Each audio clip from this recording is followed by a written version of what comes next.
No Salmo 25:14, que tem sido um salmo que a gente tem basicamente utilizado como nosso texto base para pensarmos na gloriosa teologia da aliança ou do pacto, nós lemos que a intimidade do Senhor é para os que o temem, a quem ele dará a conhecer da sua aliança ou do seu pacto. E a gente tem visto que a aliança ou o pacto é exatamente o contexto por meio do qual nós não somente estabelecemos o nosso relacionamento com Deus, mas também desenvolvemos esse mesmo relacionamento. Então, a importância da gente entender adequadamente a aliança é exatamente porque ela é o contexto por meio do qual a gente se relaciona com o Senhor. E a entender o contexto mediante o qual a gente se relaciona com o Senhor faz com que a gente possa compreender melhor o que Ele nos diz em Sua palavra. Assim como a gente saber qual é o contexto de um relacionamento humano que a gente possui, seja ele de amizade, seja ele entre pai e mãe, mãe e filha, aqui no caso, como a gente tem representado, faz todo o sentido para que a gente possa interpretar aquela palavra e aquela ação que muitas vezes é muito própria para alguém que tem um contexto determinado no seu relacionamento. Por exemplo, meu filho ele não pode chegar no parquinho dos amigos dele e tentar dizer o que cada amiguinho tem que fazer. Na mesma hora os amigos vão dizer, você não é o meu pai, porque ele não tem o contexto exato para falar aquela mesma palavra que sendo palavra por um pai, sendo falada por um pai, teria um efeito totalmente diferente e apropriado. Então, para a gente entender de maneira apropriada o que Deus fala para nós, é muito importante a gente entender de maneira apropriada o contexto por meio do qual ele fala conosco. Esse contexto é exatamente o pacto ou a aliança. E aí a gente definiu o que seria a aliança ou pacto, que é a teologia da aliança, que é o estudo do propósito eterno e imutável de Deus de reunir um povo para si por meio de um pacto. Ora, se a teologia da aliança busca estudar o modo por meio do qual Deus tem reunido inalteravelmente e eternamente um povo para si, o que seria um pacto? E a gente definiu dessa seguinte forma, que é uma forma bem simples, mas que contém elementos bem essenciais ao que é uma aliança. Um pacto é um vínculo entre duas partes que envolve tanto promessas de bênçãos quanto o cumprimento de deveres. E aí, em nosso último encontro, como eu falei, a gente começou a estudar o Pacto das Obras, o Pacto das Obras sendo exatamente a primeira aliança que nos é apresentada quando a gente lê a nossa Bíblia. É aquela aliança estabelecida entre Deus e Adão naquele momento, estava agindo como representante, como cabeça federal, lembre-se da imagem do corpo de Cristo, como cabeça federal da humanidade como um todo.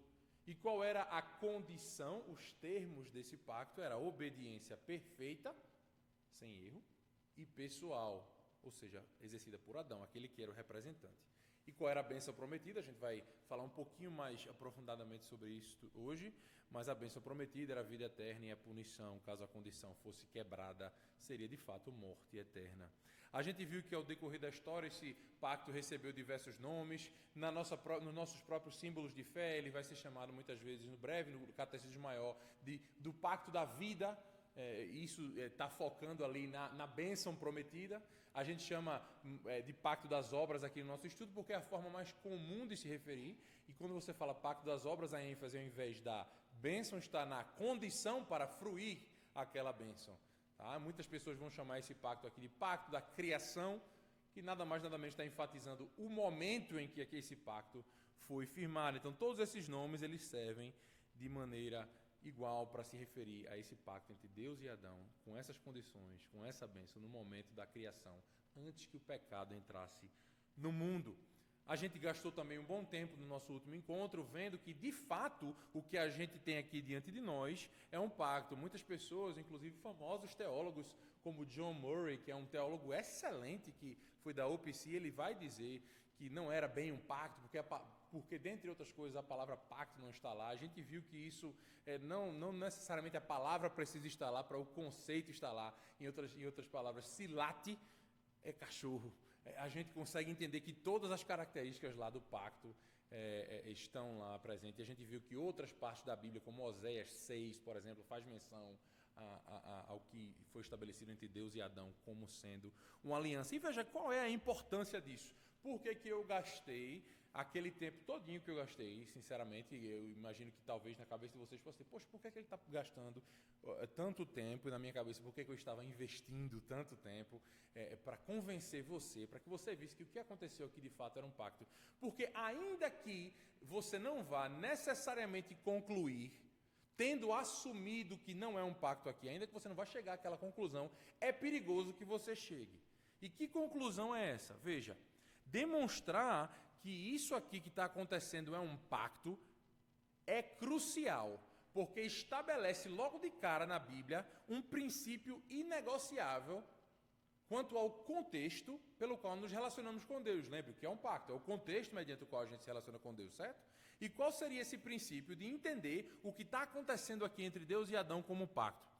Veja, se o pacto é a maneira da gente se relacionar com Deus de maneira íntima, e isso aqui é um pacto, e a condição desse pacto é a obediência perfeita e pessoal, o princípio que está sendo estabelecido aqui é de que só é possível se relacionar com Deus de maneira íntima, de maneira salvífica, de maneira transformadora, através de um relacionamento baseado em obediência perfeita. Essa é a única forma de se relacionar com Deus de uma maneira íntima. E aí, dessa forma, a gente consegue entender por que Jesus Cristo passa a ser estritamente necessário e a parte dele não há salvação de forma nenhuma. Muitas pessoas que querem negar, não era o caso do John Murray, mas muitas pessoas que querem negar que isso aqui era um pacto, eles utilizam de derrubar essa parte da nossa teologia como maneira de dizer, olha, veja só, no final das contas, todo mundo vai ser salvo, aquilo que é conhecido como universalismo. Porque esse pilar não foi estabelecido da maneira apropriada, de que Deus só se relacionará, e até mesmo com o seu povo, baseado em obediência perfeita, mas não necessariamente pessoal. Porque pode outra pessoa fazer em nosso lugar, como Deus revelou que Ele fez em Jesus Cristo. Então veja só, que interessante. Entendendo que isso é um pacto, a gente consegue entender, entendendo que o pacto é o contexto de se relacionar com Deus, que há um princípio colocado aqui muito claramente.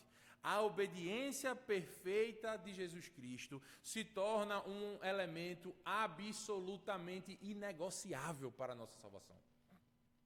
Tanto a sua, como alguns teólogos têm chamado, obediência ativa, ou seja, como ele obedeceu todos os mandamentos da lei desde criança até a sua morte, ou seja, a obediência perfeita, quanto a sua obediência passiva. O que seria essa obediência passiva? Ele não só cumpriu a lei, mas ele recebeu a punição de alguém que não cumpriu a lei. Quem é esse alguém? Sou eu e você. Então, toda a obediência que Cristo exerceu por nós, tanto a ativa quanto a passiva, é estritamente necessária para que a gente possa ter salvação. Porque o princípio de obediência perfeita como modo de se relacionar intimamente com Deus foi estabelecido aonde? No Pacto das Obras. Desde o começo, Deus já estabelece isso com toda clareza. Então aí você consegue entender quão importante é a gente entender isso. Tão importante quanto é assegurar que você vai entender a necessidade de Jesus Cristo para a sua salvação. Então eu diria que é bastante importante. Bastante importante. Então, tendo estabelecido esse fundamento precioso e essencial em nossa teologia, a gente viu que, embora muitos foquem apenas no teste relacionado à árvore do conhecimento do bem e do mal, o relacionamento de Deus com Adão era muito mais complexo e compreensivo do que isso. E como todo relacionamento que é regido na aliança, no Pacto das Obras a gente foi apresentado a parâmetros que dirigiam esse relacionamento. Existiam parâmetros mais genéricos, que vão abranger toda a nossa área da existência. Esses parâmetros também são conhecidos como mandatos criacionais ou mandatos da criação, ou mesmo ordenanças da criação, aquelas coisas que Deus ordenou por ocasião da criação, colocando elas como fundamento da própria existência humana. Muitas pessoas vão pensar que a obediência que Adão devia a Deus era simplesmente aquela de se refriar, de comer da árvore do conhecimento do bem e do mal, mas ao estudarmos as ordenanças da criação, a gente viu que a obediência que Deus requer abarca toda a nossa existência. Aquilo que a gente no Novo Testamento fala assim, quer comamos ou bebamos, ou façamos qualquer outra coisa, façamos tudo para a glória de Deus. E essa era também a obediência que Adão devia ao seu Criador. Então, os mandatos criacionais, eles fazem parte da própria estrutura que Deus colocou na sua criação. No nosso último estudo, a gente viu a ordenança do domínio ou do subjugar, que inclui a ideia do trabalho, mas é mais abrangente que aquilo. E agora, com a graça de Deus, eu queria que a gente meditasse a respeito de mais duas ordenanças, que dizem respeito à totalidade da nossa vida, que Deus estabeleceu por ocasião do Pacto das Obras. O Sabate, ou o Dia do Senhor, e o casamento. O Sabate e o casamento. Esses são temas amplos que, sinceramente, a gente podia ter séries de estudos só sobre cada um deles, mas a gente vai se limitar aqui a falar aquilo que vai contribuir de uma maneira muito importante com a nossa teologia do pacto. Antes de eu seguir em frente, tem alguma pergunta? Tá. Então vamos falar do Sabate. Ou sábado. Eu não gosto de falar sábado porque dá uma impressão errada, como a tradução da gente. É a palavra hebraica que eu estou usando aqui, Sabate, é o que normalmente na sua Bíblia você vai ver o sábado, que nem sempre era no dia de sábado. Mas nesse caso aqui era. Em Gênesis 2, versículos 2 e 3, as Escrituras relatam que no 7º dia Deus terminou a sua obra que havia feito e por isso descansou e santificou o dia de sábado. Talvez a sua tradução tenha chamou o santo, é a mesma coisa, santificar. No versículo 2, o mesmo termo hebraico que Moisés vai usar para dizer concluiu ou terminou, dependendo da sua tradução, mais tarde vai ser utilizado para falar da conclusão ou do término tanto do tabernáculo, em Êxodo 39, quanto do templo, em 1 Reis, capítulo 6. E a conotação dessa palavra aqui é bem clara e significativa. A ideia não é apenas de que um trabalho foi interrompido, ou seja, eu estava trabalhando, tive que parar, mas sim que a obra empreendida foi conduzida a uma conclusão perfeita e final, ou seja, eu consegui alcançar o meu objetivo. Além de ressaltar também, além de mostrar que a conclusão não foi uma interrupção, mas que tudo foi feito de acordo com o fim designado na mente do Criador, além disso, essa palavra nos demonstra que toda a obra da criação tem por fim a adoração do seu Criador. Veja como essa palavra foi colocada para a conclusão, tanto do tabernáculo quanto do templo. O que é que acontecia nesses lugares? Adoração a Deus. Então, toda a terra, a gente vê isso em Apocalipse. No final, a última visão de João é como se fosse um templo descendo e tomando conta de toda a criação. No final de tudo, a imagem que João vai usar para descrever os novos céus e a nova terra é como se o mundo tivesse se tornado um grande templo para adorar ao seu Criador. Não é necessariamente literal, mas é uma ilustração, porque a terra vai ser renovada e vai cumprir o seu papel original. Então, o descanso do Sabate não é um repouso de exaustão, ou seja, estou muito cansado, vou descansar agora simplesmente.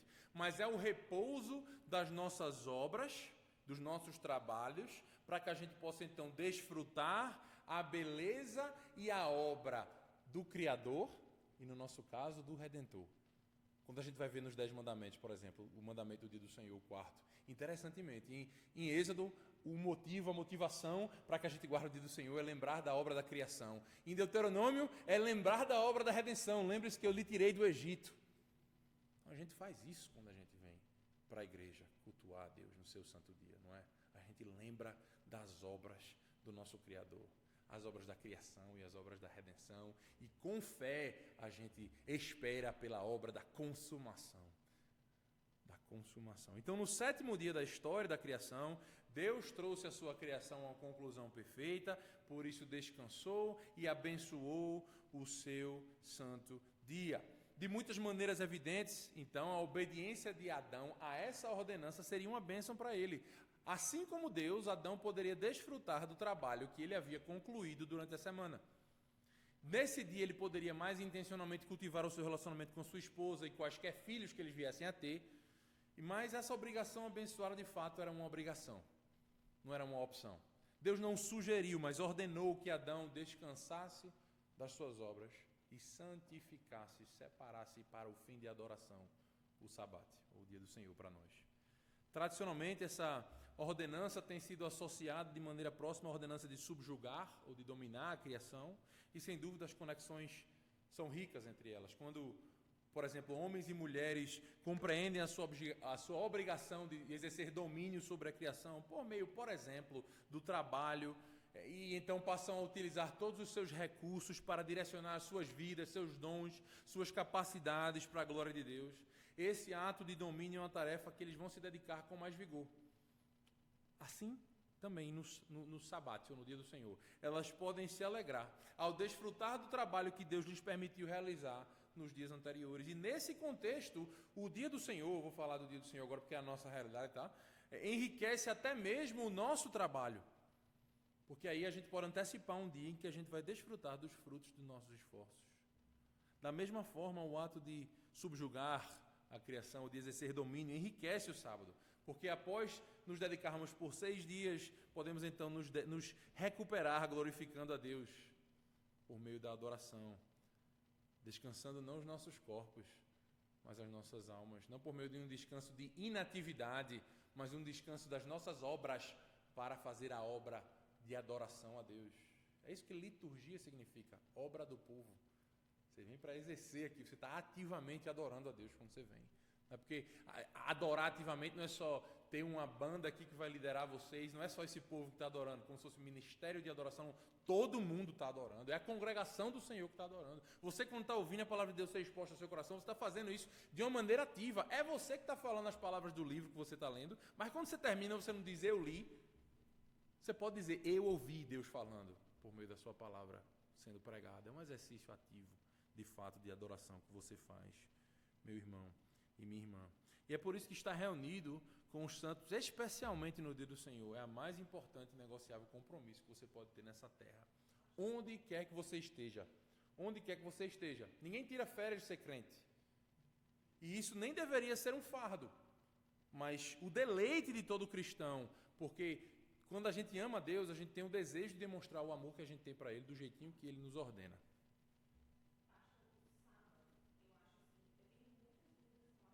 Uhum. Uhum.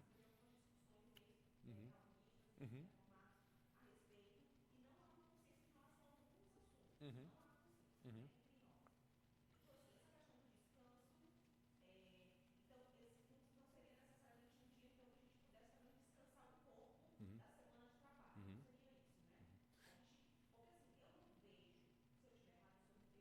Pois não, não se preocupe não, minha irmã. Fale.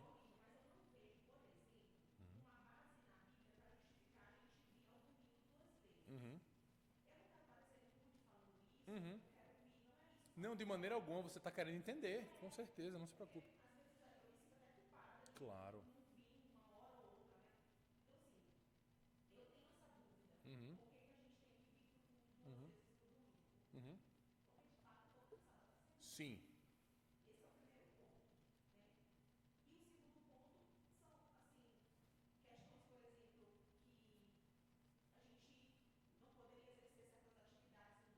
Uhum.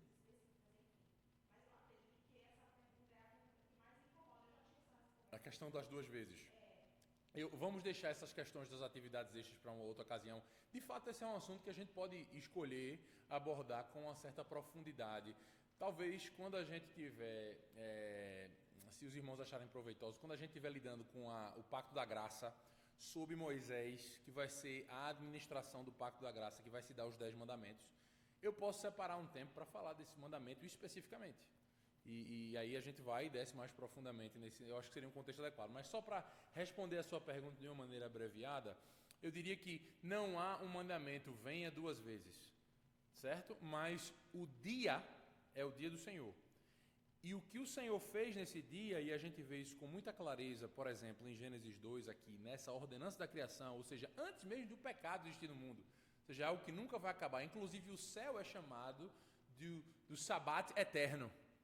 Então, o que é que a gente vê com toda clareza? É que o dia ele foi santificado. E essa palavra mesmo que é utilizada aqui por Moisés, que escreveu todo o Pentateuco, os primeiros 5 livros da Bíblia, toda vez que essa palavra é usada para se referir a algo que foi destinado, a partir daquele momento, exclusivamente a atos de adoração ao Senhor.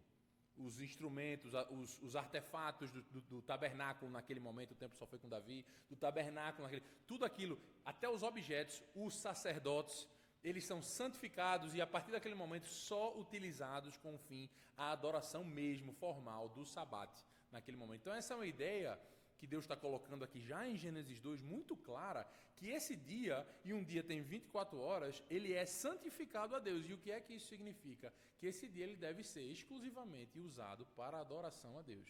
Tá? Beleza. Tendo isso estabelecido, por que eu viria 2 vezes para a igreja? Olha, não tem um mandamento, venha 2 vezes para a igreja, mas há um princípio muito claro de que o dia pertence ao Senhor.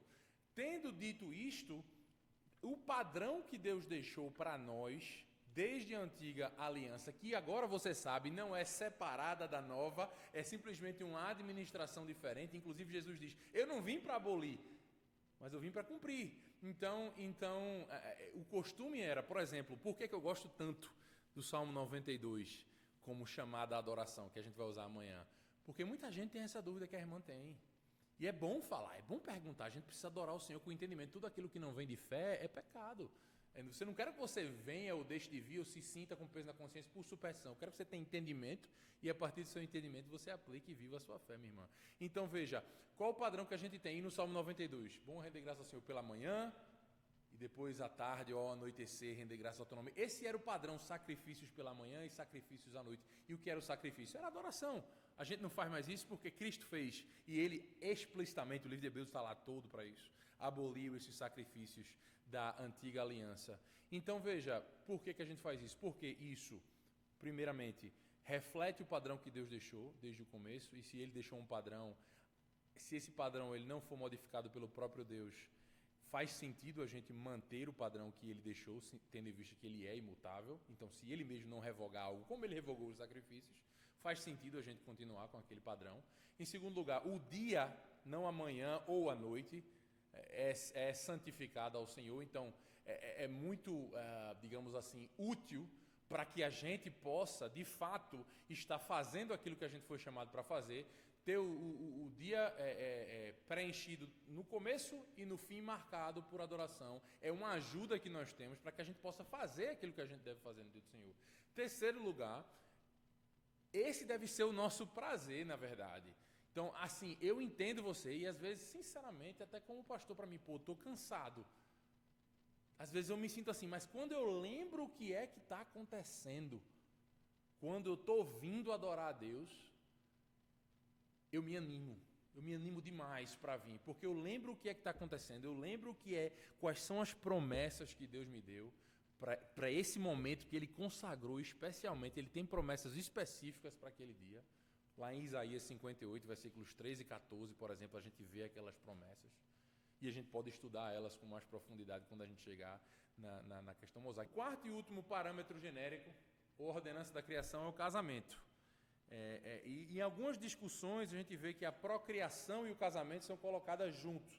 Faz sentido, porque o casamento de fato é o único contexto mediante o qual você pode procriar de acordo com a palavra do Senhor e com a estrutura que Deus colocou na família.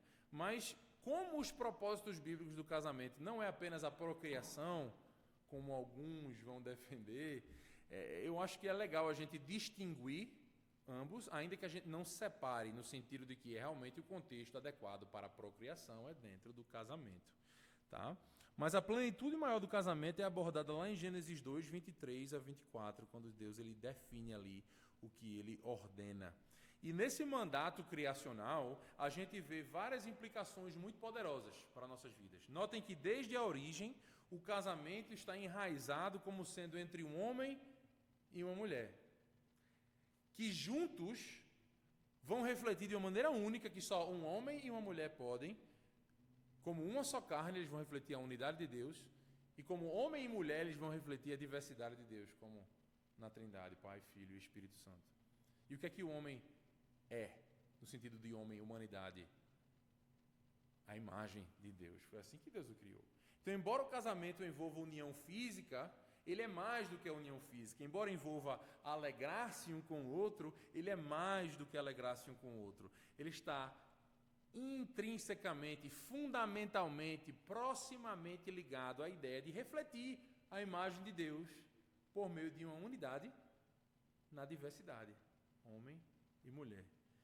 Portanto, quando o casamento ou suas implicações físicas, no caso as relações sexuais, se desviam desse reflexo da imagem de Deus, seja por fornicação heterossexual, natural, nesse sentido de homem e mulher, seja por adultério, seja por união homossexual, o propósito e a natureza do casamento são desfigurados. E nesse caso, uma instituição que Deus ordenou para guiar a humanidade de uma maneira gloriosa de refletir a sua imagem, foi apropriada pelo ser humano, pela criatura, para retratar uma distorção a respeito do ser de Deus agora.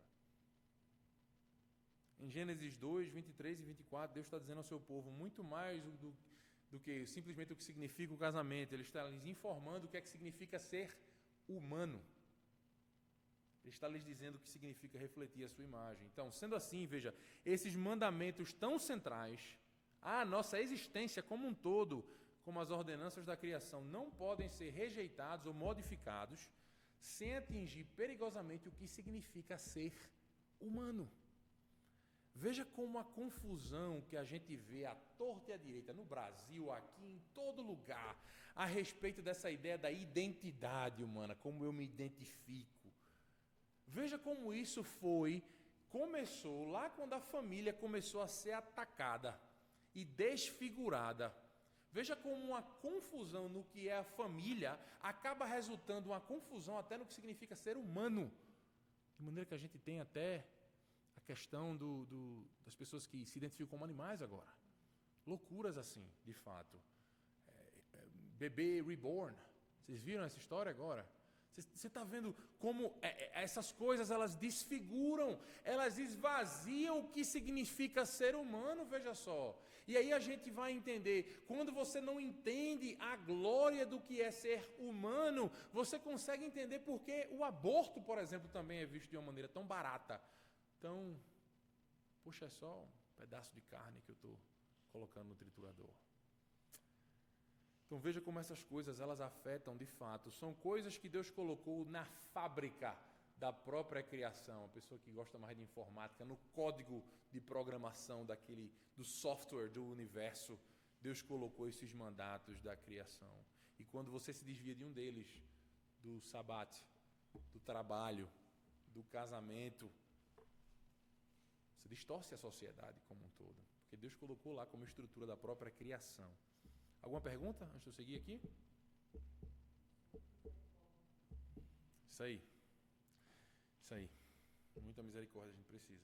Então, qual é a importância desses mandatos da criação? Bem, está bem evidente aqui. Conforme eu já mencionei, muitos estudos que vão ensinar a gente sobre a teologia do pacto vão pular essas coisas todas e vão diretamente para a questão da proibição de comer do fruto da árvore do conhecimento do bem e do mal. Veja o quanto que a gente perde de entender realidade como um todo quando a gente pula e faz isso. Mas a obediência de Adão às ordenanças da criação não era somente obrigatória, mas era essencial para manter a aliança entre Adão e Deus.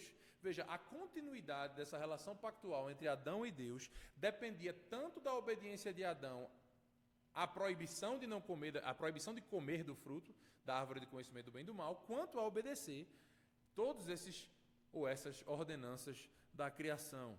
Veja, de uma maneira especulativa aqui, a fim de ilustrar esse ponto que eu estou dizendo. Imagine que um dia Adão se recusasse a guardar o sábado. O que ia acontecer? A aliança seria quebrada. Ou que um dia ele, de forma rebelde, se negasse a exercer domínio sobre a criação. O que ia acontecer? O pacto seria quebrado. Em qualquer desses cenários, Adão estaria claramente violando a vontade de Deus, que é lei na sua criação.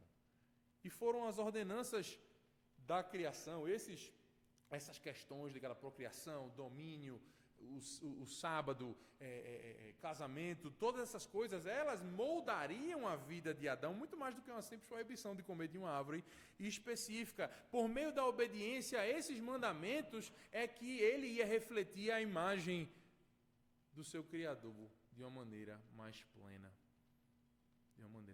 Não havia nada no corpo físico de Cristo que fizesse ele dizer: quem vê a mim vê ao Pai. Ora, ele era o Filho de Deus encarnado de fato, mas além de tudo, ele encarnava isso ao obedecer perfeitamente à sua lei. Veja só. Vamos agora ver a questão da ordenança central ou focal, no sentido de foco do pacto das obras. Esse é exatamente aquela proibição de comer da árvore do conhecimento do bem e do mal. Esse é o momento em que Adão, até sinceramente, de uma maneira misericordiosa, Deus colocou aqui, está um teste objetivo que você pode me mostrar que você deseja viver comigo eternamente. Seria melhor do que ele viver anos e anos e anos aqui, vamos lá, quanto tempo que isso vai acontecer? Não, Deus de uma maneira objetiva, pontual, colocou esse teste para Adão, até como um ato de misericórdia. E embora as Escrituras não sejam explícitas quanto a isso, me parece que esse mandamento, essa proibição de comer dessa árvore, desse fruto, foi o foco da tentação, porque essa proibição ilustra de uma maneira mais vívida o cerne, o centro, o núcleo, a essência do pacto das obras. A questão central aqui no pacto das obras era se Adão iria viver a sua vida em conformidade com a imagem de Deus, se ele iria refletir o próprio caráter e a natureza de Deus ao obedecer os seus mandamentos. Veja só, desde o começo sempre foi uma batalha pelo coração. Deus ele nunca esteve interessado em formalismos, mas no nosso coração. Perceba que em cada uma dessas ordenanças gerais havia uma possibilidade. Veja, Adão ele tinha uma clara promessa de bênçãos vinculadas à sua obediência. Veja, se ele trabalhasse, se ele subjugasse a terra, ele teria alimento para comer. E a gente pensa nisso também, se eu trabalhar, eu vou ganhar mais dinheiro, então eu vou ser obediente a Deus e trabalhar muito. E ganhar muito dinheiro, e trabalhar tanto que eu não quero nem parar no dia do Senhor. E veja só, e aí quando a gente para, o que é que a gente está dizendo? Olha, o que Deus fala para mim faz mais sentido do que eu estou pensando aqui. E veja só, aquele momento, naquele sermão de Ruth, eu não lembro se foi o sermão passado ou o anterior, que eu acho que foi o anterior, o segundo sermão que eu mostrei para vocês, que Ruth modificou a visão dela do que era razoável. Quando eu falei que uma das noras de Noemi, ela quis ir embora e tudo aquilo era razoável. Veja, ela ia para uma terra estranha, onde o povo não gostava de moabita. Dificilmente ela ia conseguir um marido, e quão importante era aquilo para aquela sociedade onde as mulheres não tinham as oportunidades que elas têm hoje. Mas para Ruth, a visão do que é razoável mudou. Por quê? Porque ela amava ao Deus de Israel. E quando a gente entende o que é o Evangelho, a nossa visão do que é razoável muda. Por quê? Porque eu quero o meu amado. E ele é meu. E ele é meu mais intimamente por meio das suas ordenanças. Agora o meio da gente se comungar com Deus é por meio das suas ordenanças, da leitura da palavra, da pregação do Evangelho, da comunhão dos santos, até que a gente o veja face a face. Se eu desejo ele, o que é razoável para mim vai mudar. E em cada uma dessas ordenanças, por exemplo, o trabalho, eu já trouxe essa aplicação aqui para nós, pensando um pouco na nossa discussão anteriormente. Há incentivos em cada uma dessas: casamento, trabalho. Há incentivo que pode ser voltado a interesse próprio, mas se você parar para pensar nesse mandamento central ou focal, o único incentivo para não comer uma fruta que, por exemplo, é dito na Bíblia que era agradável aos olhos e boa para alimento, o único motivo para ele não comer era a confiança absoluta na palavra de Deus e o desejo de permanecer com ele, com o Senhor. Certamente em Gênesis 2,17 você veja, Deus diz a Adão que se ele comesse da árvore ele morreria, então talvez evitar a morte pudesse ser um incentivo bom, mas tudo que Adão sabia de morte, nunca ninguém tinha morrido, para pensar nisso. Era que ela seria uma significativa diminuição na comunhão que ele tinha com Deus. Então veja, até mesmo esse incentivo que poderia ser interesse próprio estava enraizado no desejo de Adão de estar com Deus ou não. Veja como encarnava o centro do que Deus quer, essa proibição. Esse fruto era bastante agradável aos olhos. A única razão para Adão não comer era acreditar que se ele comesse, ele estaria indo em contrário à palavra de Deus e a sua comunhão com o seu Criador estaria interrompida. Sendo assim, amor ao Senhor da lei era central. E não é isso que Jesus vem dizer para a gente, que é o central. Então perceba novamente que nessa única proibição central, o cerne, o núcleo do pacto das obras vem à tona. A grande questão é, iria Adão buscar conformidade ao seu Criador e comunhão com ele prestando obediência submissa à palavra do seu Criador, a despeito do que os seus olhos viriam. Em outras palavras, iria ele viver por fé ou por vista?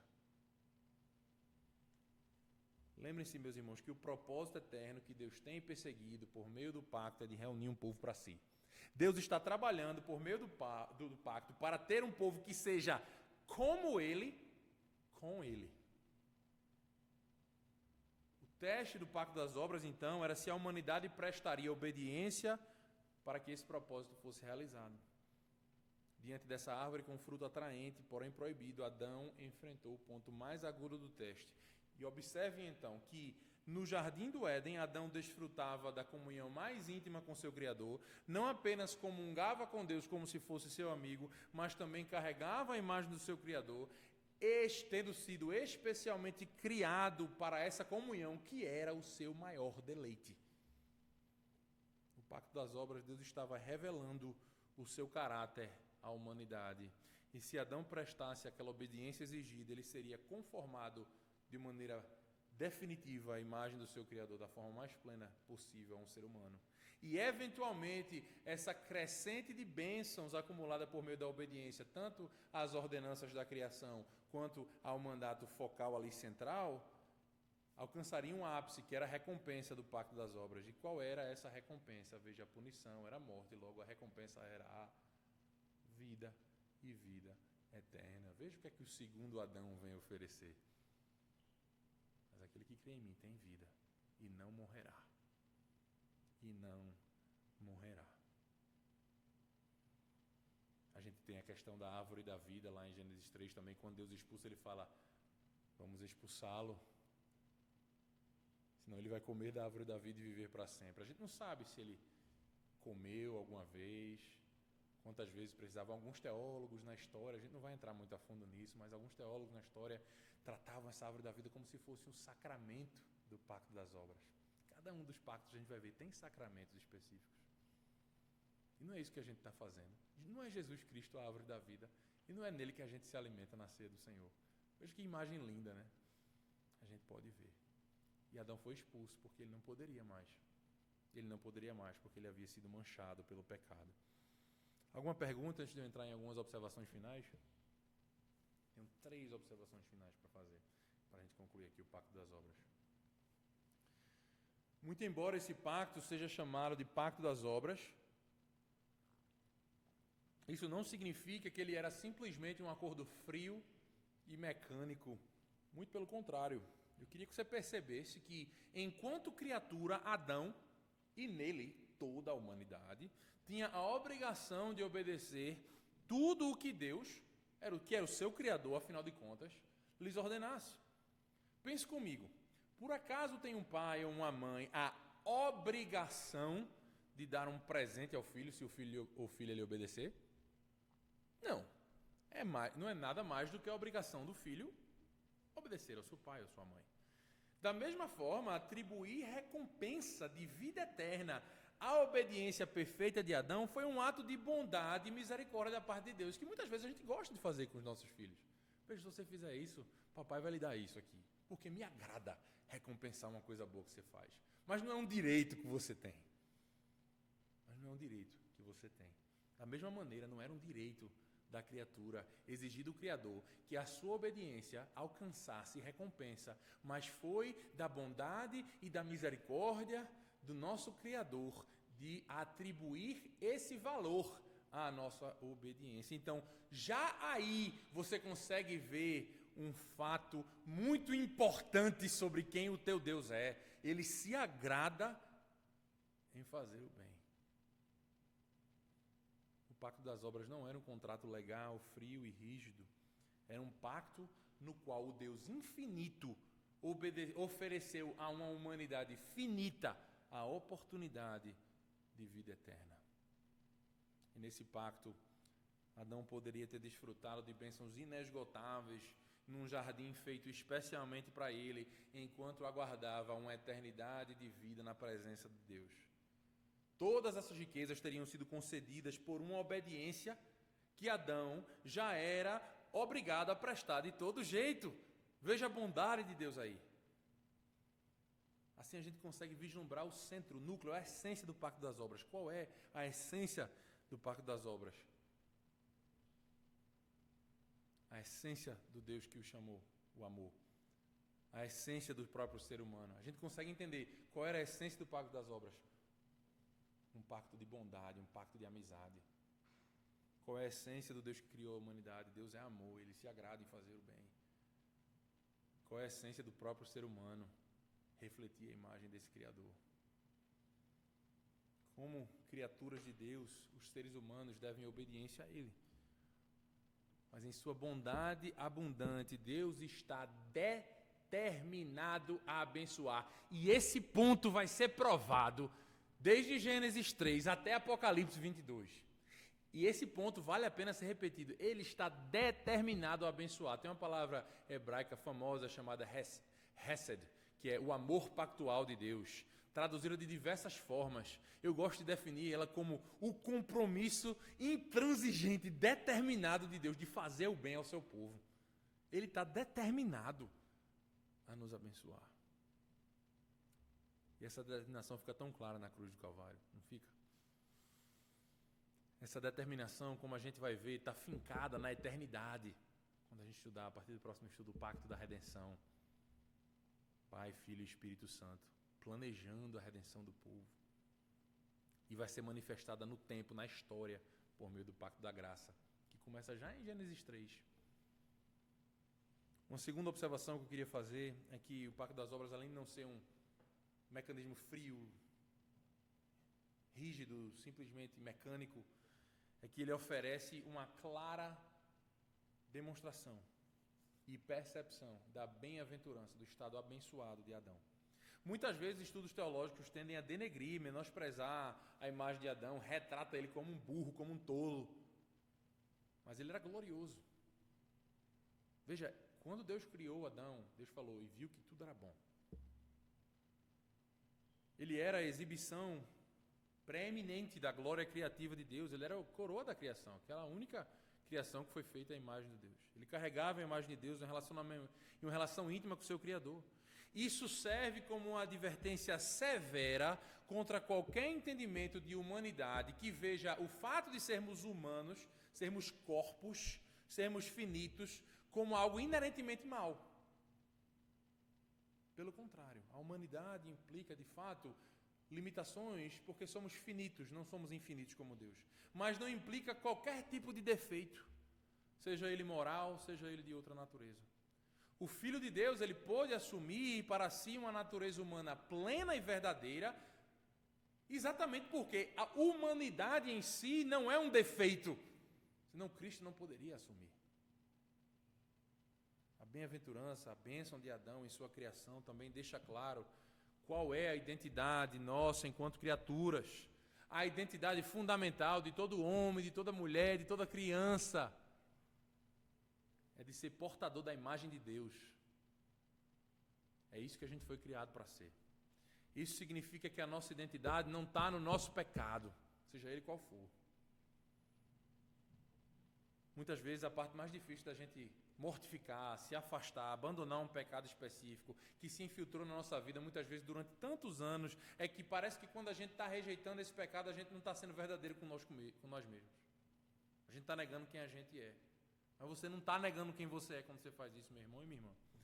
Você não está sacrificando a sua identidade, você está sacrificando o seu pecado. Você está sacrificando uma distorção da tua identidade para encontrar a tua verdadeira identidade como portador da imagem divina. Nenhum de nós pode justificar o nosso pecado dizendo de uma forma displicente: foi assim que Deus me fez. É uma música famosa aqui nos Estados Unidos, né? Born this way, nascido desse jeito. Todos os homens e mulheres têm pecados específicos e diferentes.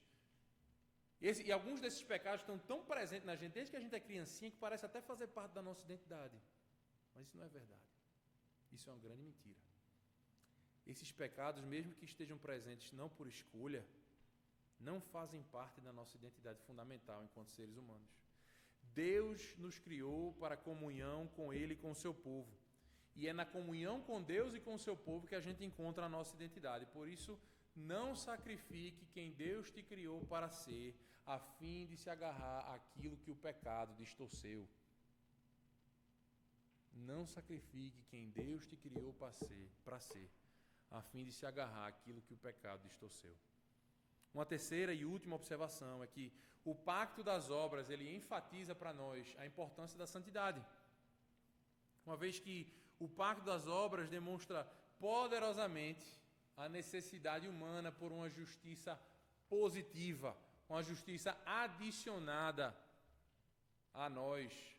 Deixa eu explicar isso para vocês. Veja, na relação de Deus com Adão, a gente vê que mesmo Adão sendo inocente, não tendo pecado até então, a sua humanidade ainda precisava de uma justiça adicional a ser expressa por aquela obediência perfeita, a fim de que ele pudesse então desfrutar de uma comunhão plena, eterna e ininterrupta com Deus. Havia necessidade de algo a mais, mesmo em sua inocência, a ausência de pecado, ele precisava obedecer. A inocência apenas não era suficiente, a liberação da mancha do pecado não é suficiente, é necessário uma justiça positiva, ou seja, uma justiça que é recebida e conquistada por meio de ações, obediência perfeita e ativa. Isso também é verdade para a humanidade, para nós após a queda no pecado. E com isso a gente vê um elemento inegociável no nosso Evangelho. Para habitar eternamente com Deus, pecadores, sim, precisam ter seus pecados lavados. Mas isso não é suficiente. Eles também precisam de uma justiça externa a eles mesmos. De certa forma, a purificação dos nossos pecados nos levaria apenas de volta ao jardim, para novamente sermos testados e adicionarmos aquela justiça que só a obediência perfeita pode nos dar. Veja o princípio que foi estabelecido no Pacto das Obras. Lembre como começamos. Para que alguém habite para sempre com Deus, tal pessoa deve ter justiça perfeita. Por isso que não apenas a morte de Cristo, por meio da qual ele recebe a penalidade pelos nossos pecados, certamente morrerás, mas a sua vida inteira, vivida em perfeita e plena obediência, também nos é dada quando cremos nele. Mediante a fé, nós somos unidos a esse Cristo por inteiro, por meio do Espírito Santo. E então a gente pode dizer que nele que não conheceu pecado, a gente pode ser feito o quê? Justiça de Deus. 2 Coríntios 5:21. E o pacto das obras, meus irmãos, torna essa conclusão inevitável. A gente pode assim perceber com clareza como Jesus Cristo é absolutamente necessário e que apenas nele há esperança para a vida e vida eterna, como prometido no Pacto das Obras. Ele é o segundo Adão, que veio e fez aquilo que o primeiro e que todos nós, nele e nos nossos próprios pecados, fomos à falência espiritual.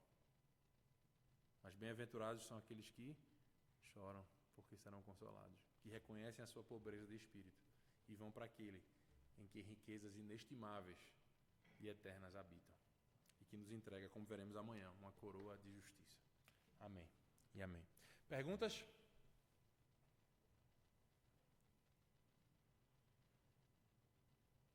Vamos orar, finalizar nosso estudo.